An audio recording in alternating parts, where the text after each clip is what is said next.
Hi friends, have a good day. இன்னைக்கு ஒரு சூப்பரான டாபிக் பற்றி தான் உங்களோட ஷேர் பண்ணிக்க போகிறேன். இந்த மாதிரி டாபிக்லாம் நான் பேசி ரொம்ப நாள் ஆச்சு, சொல்லப்போனால் ரொம்ப மாசக்கணக்கில் ஆச்சு அப்படின்னே சொல்லலாம்.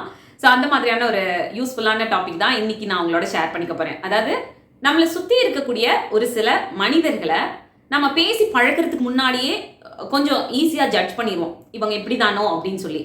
சம்டைம்ஸ் அப்போ தான் அந்த ஒரு ரிலேஷன்ஷிப் வந்து ஸ்டார்ட் ஆகிருக்கும். அப்போவே வந்து அவங்க சொல்லாமலே சில விஷயங்களை வந்து நாமளா மிஸ் அண்டர்ஸ்டாண்ட் பண்ணிப்போம். இப்படி நினச்சி இப்படி இருப்பாங்களோ, இல்லை இந்த மாதிரி பிஹேவ் பண்ணுறது இதுதான் ரீசனாக இருக்குமோ அப்படின்னு நாமளா ஒரு சில விஷயங்களை வந்து புரிஞ்சுப்போம். ஸோ அந்த மாதிரி இல்லாமல் நம்மளை சுற்றி நமக்கு நெருக்கமாக இருக்கக்கூடிய சர்க்கிளாக இருக்கட்டும், நம்ம ஃப்ரெண்ட் சர்க்கிள், ரிலேட்டிவ்ஸ், ஒர்க் பண்ணுற இடம், அந்த மாதிரியான இடங்கள்ல இருக்கக்கூடிய ஒரு சில மனிதர்களை பற்றி கொஞ்சம் பேசிக்காக நான் இப்போ சொல்ல போகிற விஷயங்களை தெரிஞ்சு வச்சுக்கிட்டீங்க அப்படின்னா அவங்களை கொஞ்சம் நீங்கள் ஹேண்டில் பண்ணுறதுக்கு, ஒரு சில ரிலேஷன்ஷிப்பை அழகாக லைஃப்பில் எடுத்துகிட்டு போகிறதுக்கு, அண்ட் ஆல்சோ நீங்கள் இந்த மாதிரியான விஷயங்களை தெரிஞ்சு வச்சுக்கும் பொழுது யாரையும் அவ்வளோ ஈஸியாக பேசி பழகாமல் ஒரு முடிவுக்கு வந்து வரமாட்டீங்க, ஜட்ஜ் பண்ணிட மாட்டீங்க. ஸோ அந்த மாதிரி நமக்கு ரொம்ப யூஸ்ஃபுல்லாக இருக்கக்கூடிய ஒரு சில டிப்ஸ் தான் இன்னைக்கு வீடியோவில் நான் உங்களோட ஷேர் பண்ணிக்க போகிறேன். வாங்க வீடியோக்குள்ளே போகலாம். Welcome to me and my life. நான் உங்கள் பிரியா. வீடியோக்குள்ளே போகிறதுக்கு முன்னாடி ஒரு சின்ன ரிக்வெஸ்ட், நீங்கள் இந்த வீடியோ பார்த்துட்டு இருக்கும் போதோ இல்லை பார்த்து முடிக்கும் போதோ இதில் இருக்க கண்டென்ட் உங்களுக்கு பிடிச்சிருந்ததுன்னா மறக்காம வீடியோ கீழே இருக்க லைக் பட்டனை கிளிக் பண்ணிக்கோங்க. அப்படி நீங்கள் கொடுக்க போகிற அந்த குட்டி குட்டி லைக்ஸ் எல்லாமே இன்னும் நல்ல நல்ல கண்டென்ட்டை நான் உங்களோட ஷேர் பண்ணிக்கிறதுக்கு எனக்கு கொஞ்சம் மோட்டிவேட்டிங்காக இருக்கும். ஃபர்ஸ்ட், உங்களுக்கு க்ளோஸான ஃப்ரெண்ட்ஸ் சர்க்கிளையோ இல்லை ரொம்ப க்ளோஸான ஒரு பர்சனோ அப்பப்போ எனக்கு கொஞ்சம் தனியாக இருக்கணும்னு தோணுது, எனக்கு கொஞ்சம் தனியாக இருக்கிறதுக்கு டைம் தேவைப்படுது அப்படின்னு சொல்லி அவங்களோட டைமை எடுத்துக்கிட்டு தனியாக போயிட்டாங்க அப்படின்னா அதை நீங்கள் எல்லா நேரமும் மிஸ் அண்டர்ஸ்டாண்ட் பண்ணிக்க கூடாது, தப்பாக நினச்சிக்க கூடாது. ஒருவேளை அவங்களுக்கு நம்மளோட டைம் ஸ்பெண்ட் பண்ண பிடிக்கலையோ, இல்லை அவங்களுக்குள்ள ஏதோ ஒரு ப்ராப்ளம் இருக்கும் போல அதை நம்மக்கிட்ட ஷேர் பண்ண வேணாம்னு நினைக்கிறாங்க, அதனால தனியாக இருக்கணும்னு நினைக்கிறாங்களோ, ஏதோ வந்து வருத்தத்தில் இருக்காங்களோ அப்படின்னு எல்லா நேரமும் யோசிக்காதீங்க. மேபி அவங்களுக்கு அந்த தனியாக இருக்கக்கூடிய டைம் வந்து ரொம்ப அவசியமான டைமாக இருக்கலாம். அந்த தனியாக இருக்கக்கூடிய டைமில் அவங்களுக்கு பிடிச்ச விஷயங்களை அவங்க செய்யணும்னு தோணலாம். அந்த தனியாக இருக்க டைமை அவங்க என்ஜாய் பண்ணலாம். அந்த தனியாக இருக்க டைமில் அவங்களோட லைஃபுக்கு தேவையான நிறைய விஷயங்களை அவங்க யோசிக்கிறதுக்கு அந்த டைம் வந்து தேவைப்படுது அப்படின்னு ஃபீல் பண்ணியிருப்பாங்க. அதனால அந்த டைமை வந்து அவங்க எடுத்துக்கிறாங்க. ஸோ அதை வந்து நம்ம எல்லா நேரமும் இந்த மாதிரி நெகட்டிவாக இருக்குமோ அப்படின்னு யோசிச்சுக்க வேண்டாம். அதுவே உங்களுக்கு க்ளோஸாக இருக்கக்கூடிய அந்த ஒரு பர்டிகுலர் பர்சன் எப்பவுமே அவங்கள தனிமைப்படுத்திக்கிறாங்க, யாரு கூடயும் பெருசாக மிங்கிள் ஆக மாட்டாங்க, எப்பவுமே தனியாக இருக்காங்க, எனக்கு தனியாக இருக்க தான் வேணும் அப்படின்னு சொல்லி எப்பவும் தனிமைப்படுத்திக்கிட்டே இருந்தாங்க அப்படின்னா அது கொஞ்சம் கவனிக்க வேண்டிய விஷயம்தான். ஸோ அந்த பர்சன் கிட்ட நீங்கள் உட்காந்து பேசலாம். அதுவும் அவங்க அலோவ் பண்ணா, அவங்க அந்த ரைட்ஸ் உங்களுக்கு கொடுத்துருந்தா, அவங்களோட அந்த ஸ்பேஸில் நீங்கள் இருந்தால் அவங்க கிட்ட தாராளமாக கேட்கலாம். ஏதாவது ப்ராப்ளம் அப்படின்னா என்கிட்ட ஓப்பனாக பேசு அப்படின்னு சொல்லி. ஏன்னா சில நேரங்களில் தனிமைப்படுத்திக்கிறவங்க அவங்களுக்குரிய பிரச்சனையை சொல்றதுக்கு யாராவது ஆட்கள் இல்லாமல் இருக்கலாம், அதனால தனியாகவே இருந்துகிட்டே இருப்பாங்க. ஸோ அந்த மாதிரியான பர்சன் கிட்ட நீங்கள் ஓப்பனாக கொஞ்சம் மனசு விட்டு பேசலாம். அவங்களோட ப்ராப்ளம் என்ன அப்படின்றது தெரிஞ்சுக்கிட்டு முடிஞ்ச வரைக்கும் அதுக்கான சொல்யூஷன் நீங்கள் வந்து கொடுக்கறதுக்கு ட்ரை பண்ணலாம். செகண்ட் டிப், நமக்கு தெரிஞ்ச சர்க்கிளில் இருக்கவங்க சில பேர் நீங்கள் கவனிச்சிருப்பீங்க லைஃப்பில், உங்கள் ஃப்ரெண்ட்ஸாக இருக்கட்டும், ரிலேட்டிவ்ஸாக இருக்கட்டும், யாரோ ஒருத்தர் யாரையுமே அவ்வளோ சீக்கிரம் நம்ப மாட்டாங்க. யாரை நம்ம வந்து கூட்டிகிட்டு போய் அவங்க முன்னாடி நிறுத்தினாலும், இல்லை அவங்க லைஃப்பில் யாராவது புதுசாக வந்தால் கூட அவங்கள அவ்வளோ ஈஸியாக நம்ப மாட்டாங்க, அவங்க மேலே நம்பிக்கை வைக்க மாட்டாங்க. ஒரு சின்ன டவுட்டோடு இருப்பாங்க, இல்லை ஒரு சின்ன டிஸ்டன்ஸ் மெயின்டைன் பண்ணிட்டே இருப்பாங்க. எனக்கு வந்து அவங்க மேலே பெருசாக அவ்வளோ நம்பிக்கைலாம் இல்லை அப்படின்ற மாதிரி அவங்களோட பிஹேவியர் இருக்கும். அந்த மாதிரி பர்சனை பார்க்கும்போது நமக்கு என்ன தோணும் அப்படின்னா, இது எப்படி இப்படி இருக்கிறது, யாரையுமே நம்பாமல், சுற்றி இருக்கவங்களை நம்பாமல் நம்ம எப்படி வாழ முடியும், இப்படி ஒவ்வொருத்தர் மேலேயும் இந்த மாதிரி ஒரு சின்ன டவுட் வச்சுக்கிட்டோ, இல்லை அவங்க மேலே முழுசாக நம்பிக்கை இல்லாமல் பழகுறாங்களே, இவங்க என்ன மாதிரியான பர்சனாக இருக்காங்க அப்படின்னு நம்ம யாரையுமே அவ்வளோ ஈஸியாக ஜட்ஜ் பண்ணிடக்கூடாது. ஏன்னா மேபி அவங்களோட லைஃப்பில் அவங்களுக்கு கிடைச்ச எக்ஸ்பீரியன்ஸ் அப்படி இருக்கலாம். அவங்க வாழ்க்கையில் அந்த மாதிரி யாராவது மனிதர்கள் அவங்கள ஏமாற்றிருக்கலாம், இல்லை அவங்க நம்பின ஒரு பர்சன் அவங்கள கஷ்டப்படுத்துகிற மாதிரியான விஷயங்களை அவங்களோட லைஃப்பில் பண்ணியிருக்கலாம். அவங்க ரொம்ப க்ளோஸாக நினச்ச ஒரு பர்சன்னால அவங்க ஏதோ ஒரு விதத்தில் அஃபெக்ட் ஆகிருப்பாங்க. ஸோ அந்த எக்ஸ்பீரியன்ஸ்னால தான் அடுத்தடுத்து அவங்க லைஃப்பில் பார்க்கக்கூடிய மனிதர்களை கொஞ்சம் டைம் எடுத்து அதுக்கப்புறம் அவங்களோட அந்த நம்பிக்கையான ஒரு சர்க்கிள்குள்ளே எடுத்துக்கிறாங்க. அது வரைக்கும் கொஞ்சம் அவங்களுக்கு டைம் தேவைப்படுது. அதனால தான் அவங்க உடனே பார்த்தோன்னே பழக்கணுன்னே அவங்கள நம்பி அவங்களோட லைஃப்பில் அக்செப்ட் பண்ணிக்க மாட்டாங்க. ஃப்ரெண்ட்ஸாவோ இல்லை ஒரு க்ளோஸ் சர்க்கிளையோ அவங்கள வந்து சேர்த்துக்க மாட்டாங்க. இதுதான் வந்து உண்மையாக இருக்கும். ஸோ எல்லாரையுமே நம்ம வந்து வெளியிலேருந்து பார்த்து அவ்வளோ ஈஸியாக இந்த மாதிரி விஷயங்களில் ஜட்ஜ் பண்ணிடக்கூடாது. தேர்ட் டிப், யாராவது ஒருத்தர் உங்ககிட்ட உங்கள் க்ளோஸ் சர்க்கிளில் இருக்கக்கூடிய பர்சனே வச்சுக்கோங்க. இப்போ ஒரு 4-5 ஃப்ரெண்ட்ஸ் இருக்கீங்க. அதில் ஒரு ஃப்ரெண்ட் வந்து உங்ககிட்ட எப்பவுமே இன்னொரு ஃப்ரெண்டை பற்றி ரொம்ப ஏதாவது குறை சொல்கிறதா இருக்கட்டும், காசிப் பண்ணுறதா இருக்கட்டும், ஏதோ ஒன்று சொல்லிகிட்டே இருக்காங்க. உங்ககிட்ட மட்டும் அந்த மாதிரி அவங்கள பற்றி குறை சொல்லிட்டே இருக்காங்க. ஆனால் அந்த ஒரு பர்டிகுலர் பர்சனோட அவங்க அடிக்கடி வெளியில் போகிறது, அவங்களோட ஜாலியாக இருக்குது, மித்த எல்லா விஷயத்துலையும் அவங்க வந்து மிங்கிள் ஆகுறது. ஆனால் உங்ககிட்ட வரும்போது மட்டும் அவங்கள பற்றி குறை சொல்கிறாங்க அப்படின்னா அந்த ஒரு பர்சனை எப்பவுமே நம்பாதீங்க. ஏன்னா அவங்க எப்படி மற்றவங்களை பற்றி உங்ககிட்ட குறை சொல்கிறாங்களோ, காசிப் பண்ணுறாங்களோ, அதே மாதிரி அவங்களோட இருக்கும்போது உங்களை பற்றியும் காசிப் பண்ணுவாங்க, குறைகள் பேசுவாங்க, இல்லை ஏதாவது ஒரு விஷயத்தை பற்றி உங்களை பற்றி ஒரு நெகட்டிவான விஷயங்கள் சொல்கிறதுக்கும் நிறைய வாய்ப்புகள் இருக்குது. ஸோ அந்த மாதிரியான பர்சன் யாராவது இருந்தாங்க அப்படின்னா கண்டிப்பாக ஒன்று ரிலேட்டிவ்ஸில் இருப்பாங்க, இல்லை ஃப்ரெண்ட்ஸ் சர்க்கிளில் இருப்பாங்க, முக்கியமாக வேலை பார்க்குற இடத்துல கூட இருப்பாங்க. நம்மக்கிட்ட ஒருத்தரை பற்றி தப்பாகவே சொல்லிட்டே இருப்பாங்க. அடுத்த செகண்ட் பார்த்தீங்கன்னா அவங்களோடய இவங்க க்ளோஸாக இருப்பாங்க. ஸோ இந்த மாதிரியான ஆட்கள் கிட்ட எப்பவுமே கொஞ்சம் ஜாக்கிரதையா இருங்க.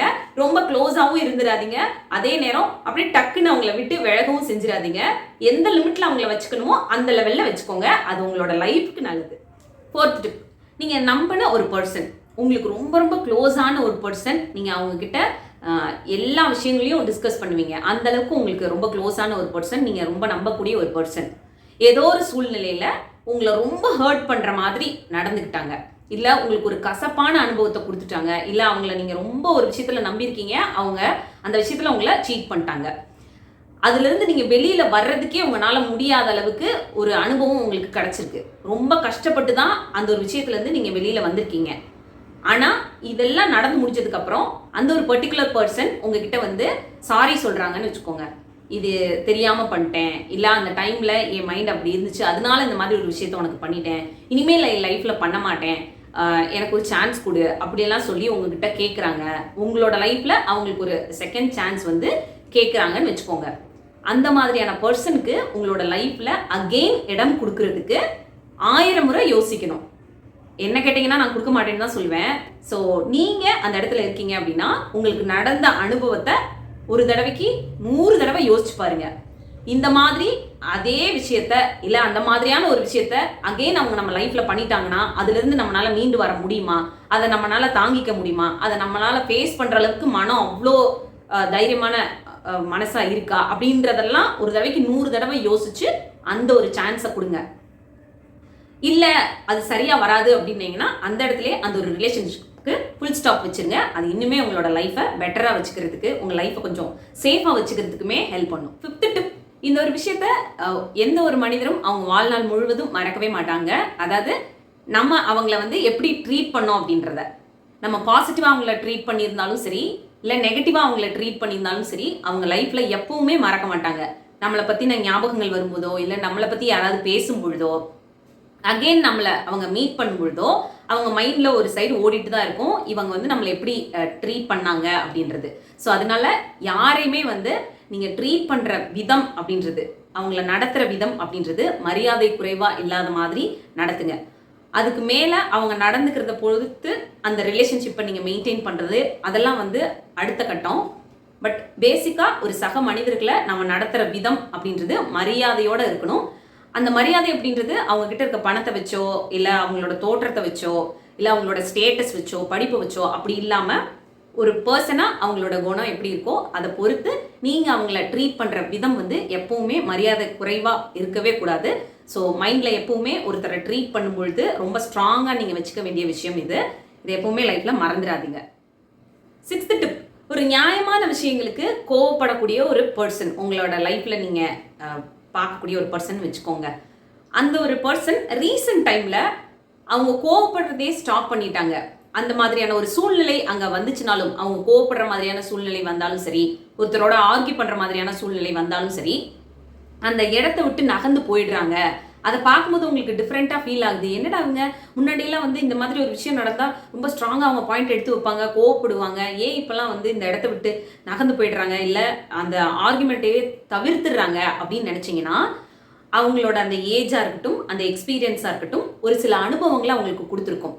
இந்த மாதிரி நம்மளோட எனர்ஜியையும் டைமையும் தேவையில்லாமல் ஒரு இடத்துல வேஸ்ட் பண்ணுறதை விட்டுட்டு அந்த இடத்த விட்டு நகர்ந்து போயிட்டோம் அப்படின்னா நம்மளோட மன நிம்மதி நமக்கு வந்து எப்பவுமே இருக்கும். நமக்குள்ள ஒரு மன அமைதி வந்து இருக்கும். நமக்கு நம்மளோட மன அமைதி தான் முக்கியம். அதுக்கு நாம இந்த விஷயத்த தவிர்த்துறது நல்லது அப்படின்றத கொஞ்சம் காலம் கடந்தோ இல்ல ஒரு சில எக்ஸ்பீரியன்ஸ் மூலமாவோ தெரிஞ்சிருப்பாங்க.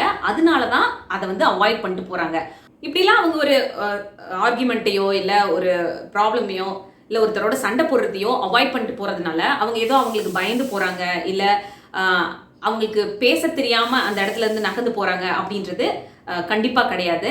இது எல்லாத்தையும் தாண்டி அவங்களுக்கு அவங்க ரொம்ப முக்கியம். அவங்களோட மன அமைதியும் நிம்மதியும் அவங்களுக்கு ரொம்ப இம்பார்ட்டன்ட் அப்படின்னு தோன்றதுனால தான் இந்த மாதிரி சின்ன சின்ன விஷயங்கள்லாம் நம்ம லைஃப்க்கு தேவையில்ல. முக்கியமா இது ஒரு இம்பார்ட்டன்ஸே இல்லாத விஷயம் அப்படின்னு அவங்க நினைக்கிறாங்க. அதனால தான் அந்த இடத்த விட்டு நகர்ந்து போறாங்க.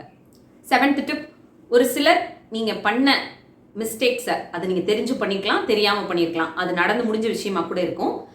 அது வந்து அகெயின் அண்ட் அகெயின் உங்ககிட்ட ஞாபகப்படுத்திட்டே இருக்காங்க. நீ அன்னைக்கு இப்படி பண்ணல, நீ இந்த மாதிரி ஒரு மிஸ்டேக் பண்ணிட்ட உன் லைஃப்ல அப்படின்னு அந்த மிஸ்டேக்கை திரும்ப திரும்ப உங்ககிட்ட சொல்லி காமிச்சுக்கிட்டே இருக்காங்க. அதை சொல்லி காமிச்சு உங்களை வந்து கஷ்டப்படுத்திக்கிட்டே இருக்காங்க அப்படின்னா அவங்க என்ன ட்ரை பண்றாங்கன்னா, நீங்க ஒரு குற்ற உணர்வோடையே உங்களோட லைஃப்பை வந்து வாழணும் அப்படின்னு நினைச்சு அந்த மாதிரி ஒரு பாஸ்ட் மிஸ்டேக்ஸை வந்து உங்ககிட்ட ஞாபகப்படுத்திக்கிட்டே இருக்காங்க. அப்படி இல்லைன்னா நீங்க அதை நினைச்சு ஒரு மாதிரி டவுனா ஃபீல் பண்ணணும். நீங்க வந்து எப்பவுமே ஹாப்பியா இருந்துடக்கூடாது அப்படின்னு நினைக்கிறாங்க. ஸோ அதனால தான் அந்த மாதிரி நடந்து முடிஞ்ச உங்களுக்கு தெரிஞ்சோ தெரியாமலோ நடந்த அந்த மிஸ்டேக்ஸை வந்து உங்ககிட்ட சொல்லி காமிச்சுக்கிட்டே இருக்காங்க. ஸோ இந்த மாதிரியான பர்சன் ரொம்ப ரொம்ப டாக்ஸிக்கான ஒரு பர்சன். ஸோ இந்த மாதிரியான பர்சன்லாம் உங்களோட லைஃப்ல பக்கத்துல இல்லை, கொஞ்சம் தூரமாக கூட வச்சுக்க கூடாது. லைஃப்பை விட்டு அப்படியே வெளியே தூக்கி போட்டுருங்க. இந்த ஒரு டாக்ஸிக்கான பர்சனோட எல்லாம் நம்ம இருக்கும்பொழுது நம்மளோட மைண்டும் ஃபுல்லாக ரொம்ப டாக்ஸிக் ஆகுறதுக்கும் சரி, அதே மாதிரி நாம லைஃப்ல வந்து ரொம்ப டவுன் ஆகி நம்மளையே நம்ம யாருன்னு மறந்துடுற அளவுக்கு நம்மளை மாத்திடுவாங்க. ஸோ இந்த மாதிரியான ஆட்களை விட்டு நீங்க விலகி இருக்கிறது தான் ரொம்ப ரொம்ப நல்லது. ஸோ அவ்வளோதான், இந்த வீடியோ இதோட முடியுது. இன்னொரு யூஸ்ஃபுல்லான வீடியோட உங்களை மீட் பண்றேன். இந்த வீடியோ பிடிச்சிருந்தா மறக்காம லைக் பண்ணுங்க. இன்னும் நம்ம சேனலை சப்ஸ்கிரைப் பண்ணலாம், ப்ளீஸ் சப்ஸ்கிரைப் பண்ணிக்கோங்க. தேங்க்யூ.